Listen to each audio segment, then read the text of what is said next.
At the outset,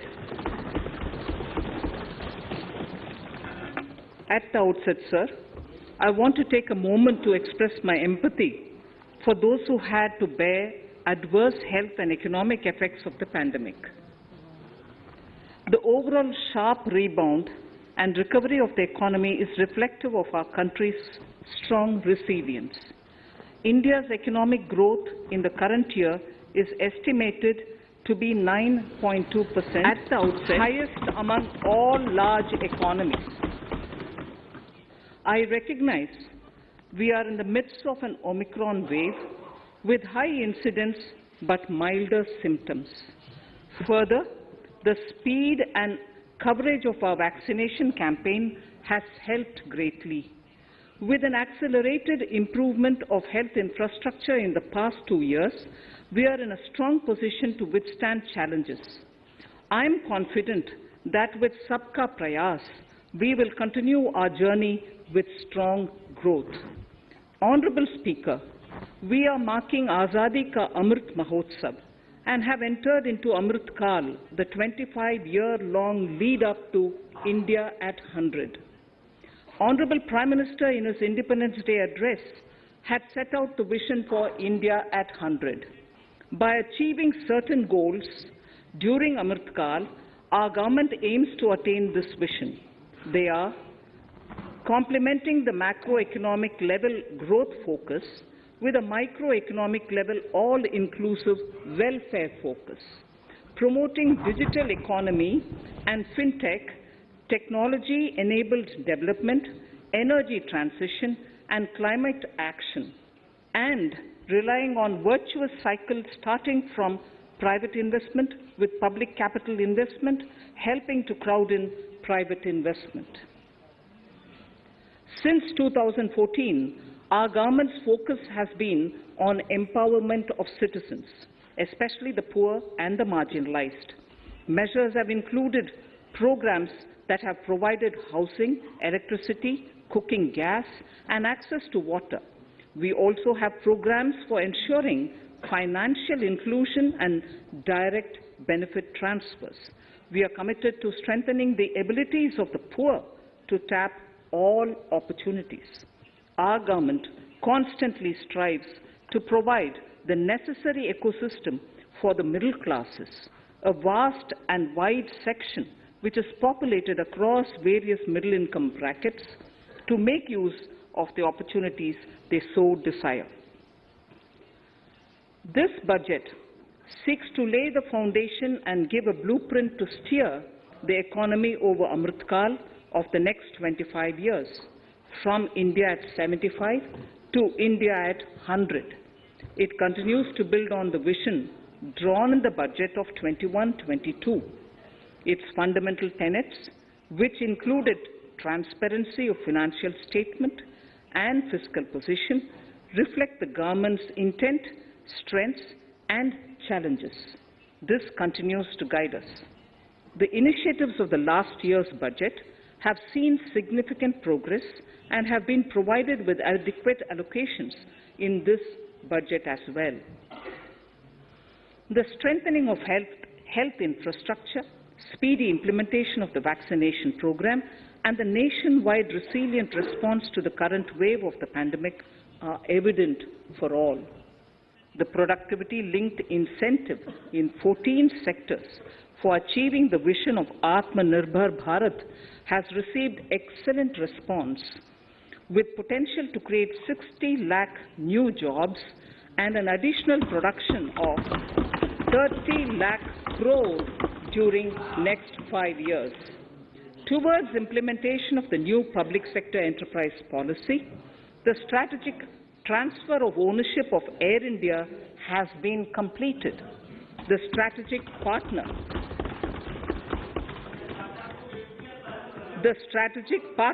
for Neelanchal Ispat Nigam Limited has been selected. The public issue of the LIC is expected shortly. Others too are in the process for 2022-23. The National Bank आपको पर्याप्त मौका पर्याप्त अवसर मिलेगा बेटे बेटे टिप्पणी मत कीजिए the National Bank for Infrastructure Development and National Asset Reconstruction Company have commenced their activities. Honourable Speaker, Sir, Budget 2021-22 had provided a sharp increase in provision for public investment or capital expenditure. Throughout the year, with the Honourable Prime Minister guiding the implementation, our economic recovery is continuing to benefit from the multiplier effect.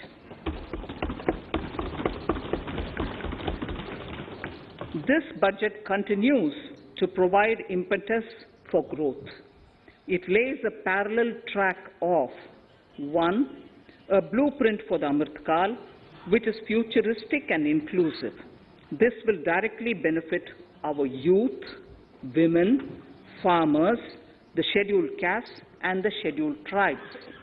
And number 2, big private-public investment. Number 2, big public investment for modern infrastructure, readying for India at 100. This shall be guided by PM Gati Shakti and be benefited by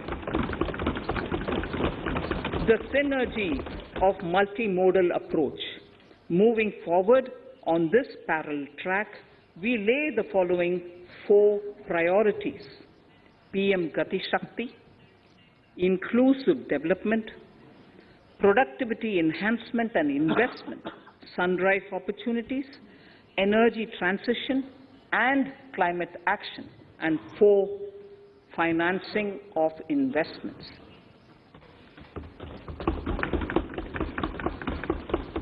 PM Gati Shakti. PM Gati Shakti is a transformative approach for economic growth and sustainable development. The approach is driven by 7 engines, namely roads, railways, airports, ports, mass transport, waterways, and logistics infrastructure. All 7 engines will pull forward the economy in unison.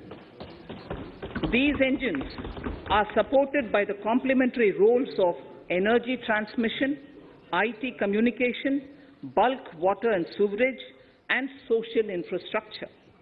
Finally, the approach is powered by clean energy and Sabka Prayas. The efforts of the central government, the state governments, and the private sector together, leading to a huge job and entrepreneurial opportunities for all, especially the youth. PM Gati Shakti Master Plan, National Master Plan. The scope of PM Gati Shakti National Master Plan will encompass the 7 engines for economic transformation, seamless multimodal connectivity, and logistics efficiency. It will also include the infrastructure development by the state governments as per Gati Shakti Master Plan. The focus will be on planning, financing, including through innovative ways, use of technology, and speedier implementation.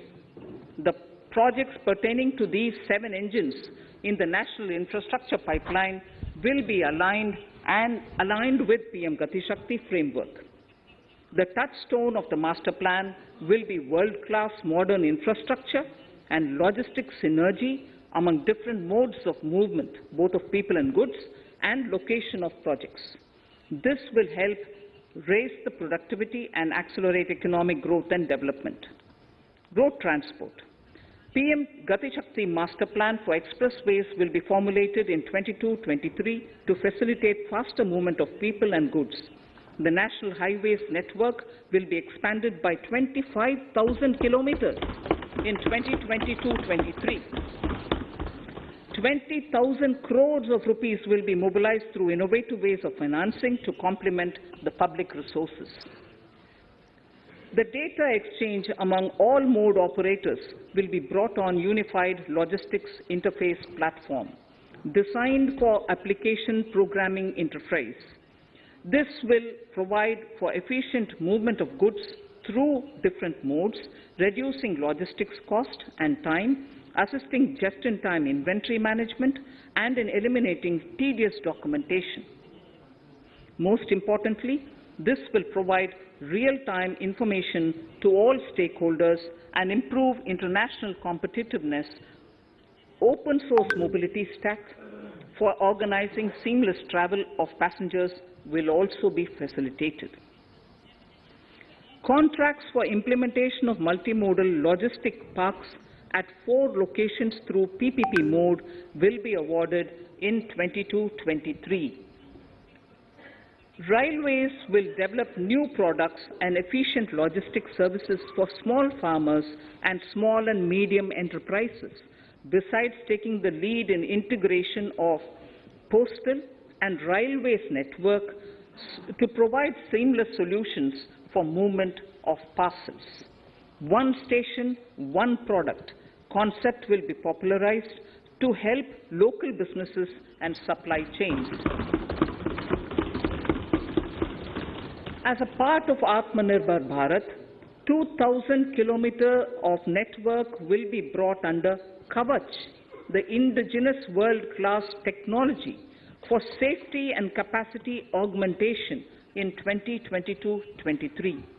400 new generation Vande Bharat trains will better energy efficiency and passenger riding experience will be developed and manufactured during the next 3 years.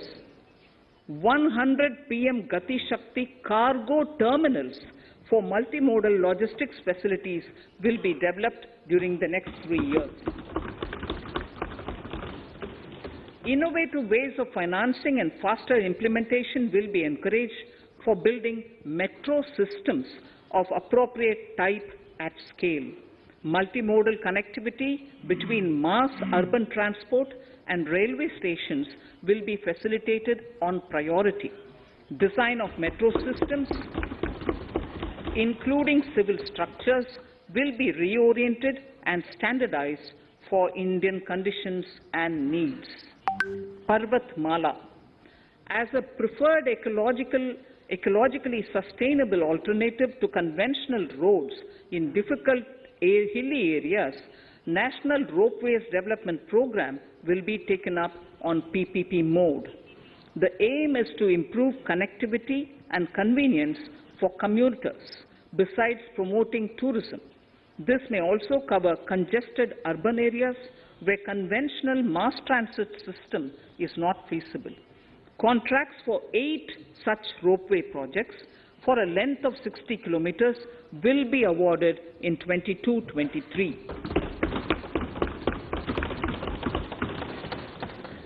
With technical support from the Capacity Building Commission, central ministries, state governments, and their infra agencies will have their skills upgraded.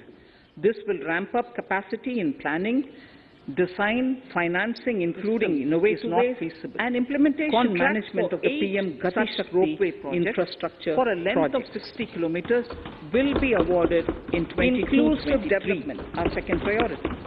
Agriculture. The procurement of wheat in Rabi 21-22 from the Capacity Building Commission, procurement of central ministries, 21-22, will and cover 1,208 lakh metric tons of ramp up capacity in planning, 163 design, financing, including innovation and implementation management of the PM Gati Shakti infrastructure for a length of will be the direct payment will be awarded in value to their accounts.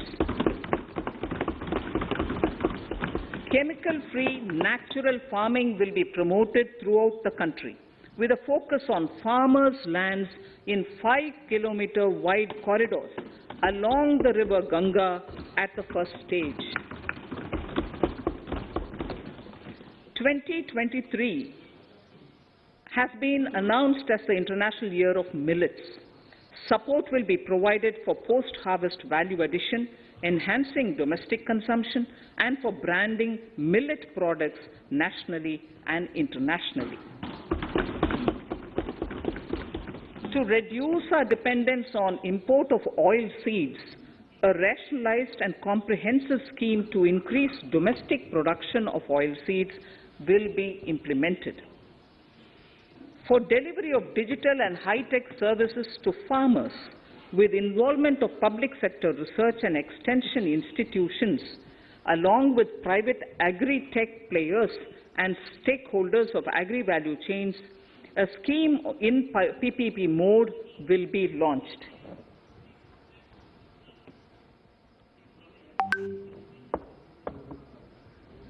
Use of Kisan drones will be promoted for crop assessment, digitization of land records, spraying of insecticides and nutrients.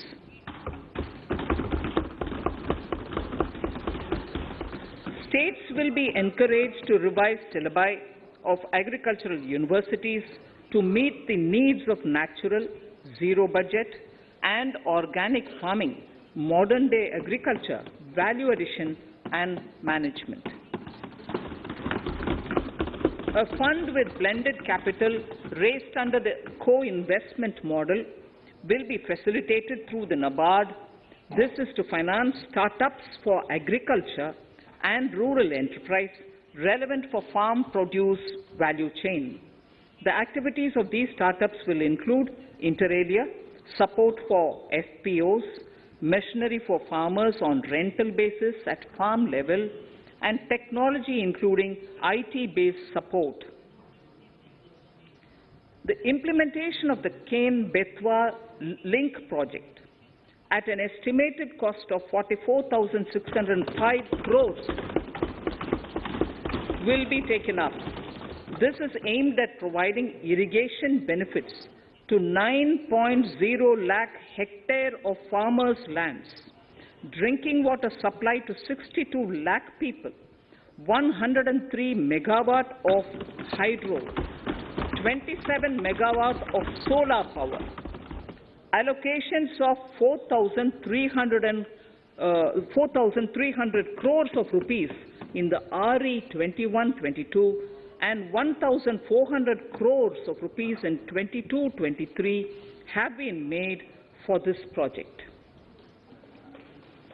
Honorable Speaker, sir, draft DPRs for 5 river links, namely Daman-Ganga Pinjal, Par-Tapi Nirmala, Godavari Krishna, Krishna Pennar, and Pennar Kaveri have been finalized. Once a consensus is reached among the beneficiary states, the Centre will provide support for their implementation. For farmers to adopt suitable varieties of fruits and vegetables and to use appropriate production and harvesting techniques, our government will provide a comprehensive package with participation of state governments. MSMEs, Udyam, eShram, NCS and ASEEM portals will be interlinked. Their scope will be widened. They will now perform as portals with live organic databases, providing G2C, B2C and B2B services. These services will relate to credit facilitation, skilling and recruitment with an aim to further formalize the economy and enhance entrepreneurial opportunities for all. Emergency Credit Line Guarantee Scheme has provided the much-needed additional credit to more than 130 lakh MSMEs. This has helped them mitigate the adverse impact of the pandemic.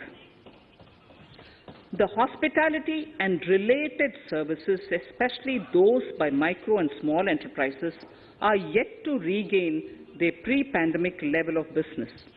Considering these aspects, the ECLGS will be extended up to March 2023, and its guarantee cover will be expanded by 50,000 crores of rupees to total cover of 5 lakh crores.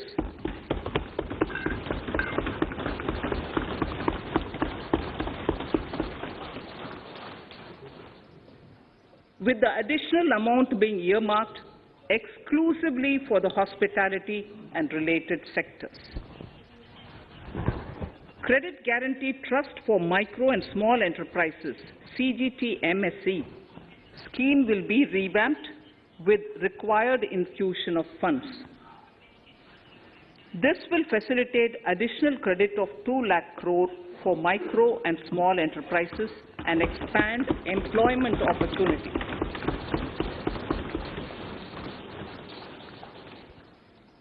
Raising and Accelerating MSME Performance (RAMP) program with outlay of 6,000 crore over 5 years will be rolled out. This will help MSME sector become more resilient, competitive and efficient.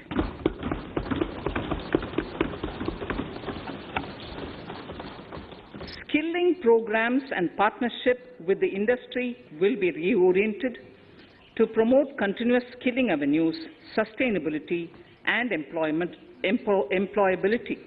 The National Skill Qualification Framework will be aligned with dynamic industry needs. Digital ecosystem for skilling and livelihood, the Desh Stack e-portal, will be launched. This aims to empower citizens to skill, reskill or upskill through online training. It will also provide API-based trusted skill credentials, payment and discovery layers to find relevant jobs and entrepreneurial opportunities. Startups will be promoted to facilitate Drone Shakti through varied applications and for drone as a service.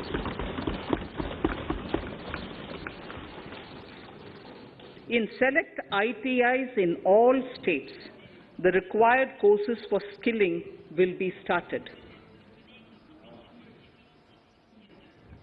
Due to the pandemic-induced closure of schools, our children, particularly in the rural areas and those from scheduled castes and scheduled tribes and other weaker sections, have lost almost 2 years of formal education. Mostly, these are children in government schools. We recognize the need to impart supplementary teaching and to build a resilient mechanism for education delivery. For this purpose, One Class, One TV channel program of PM E-Vidya will be expanded from 12 to 200 TV channels. This will enable all states to provide supplementary education in regional languages for classes 1 to 12.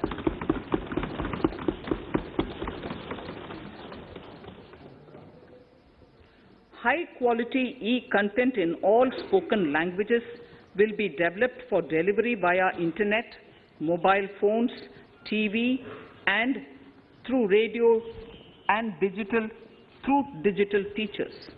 A competitive mechanism for development of quality e-content by the teachers will be set up to empower and equip them with digital tools of teaching and facilitate better learning outcomes. A digital university will be established to provide access to students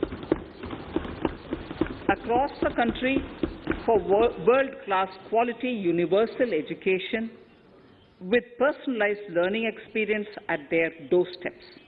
This will be made available in different Indian languages and ICT formats.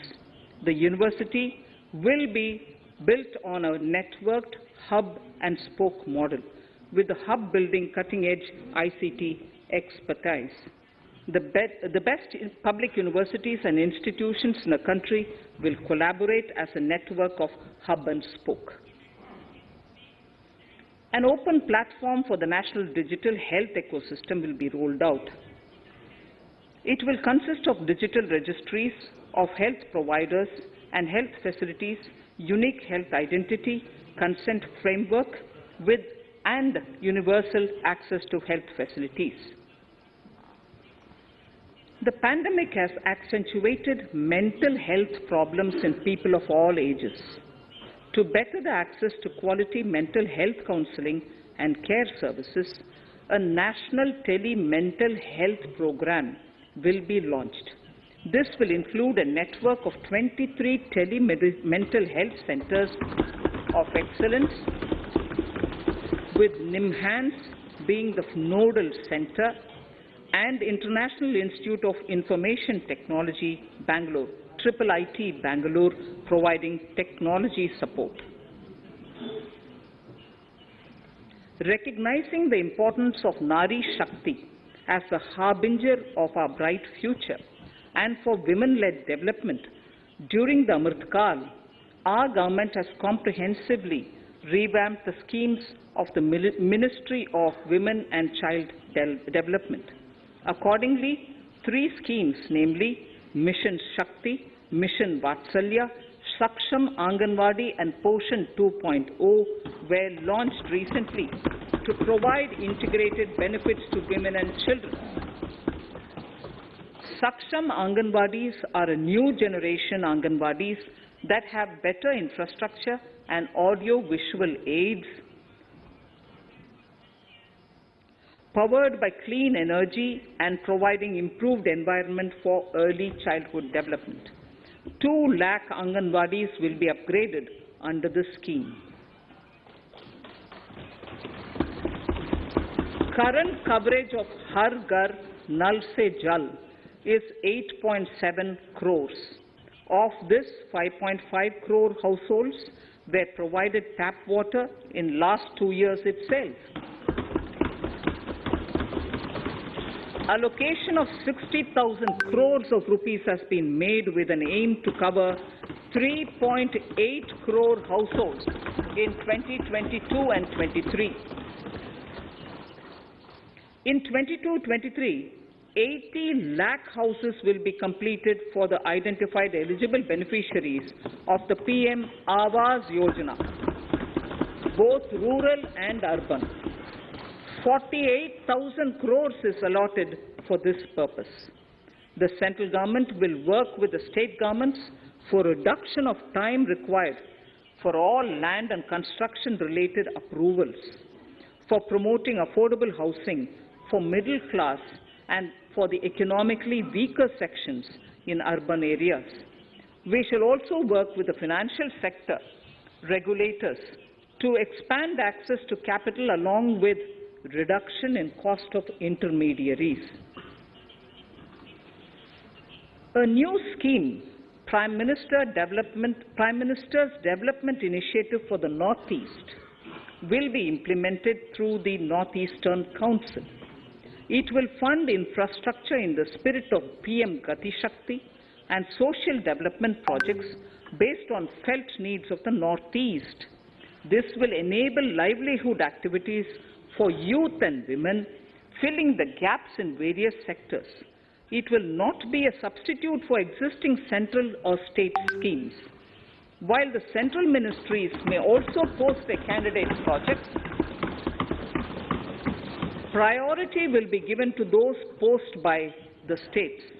An initial allocation of 1,500 crores of rupees will be made, and the initial list of projects is given in Annexure 1 of my speech. Our vision to improve the quality of life of citizens in the most backward districts of the country through Aspirational Districts program has been translated into reality in a very short span of time. 95% of those 112 districts have made significant progress in key sectors such as health, nutrition, financial inclusion, and basic infrastructure. They have surpassed even some of the state average values.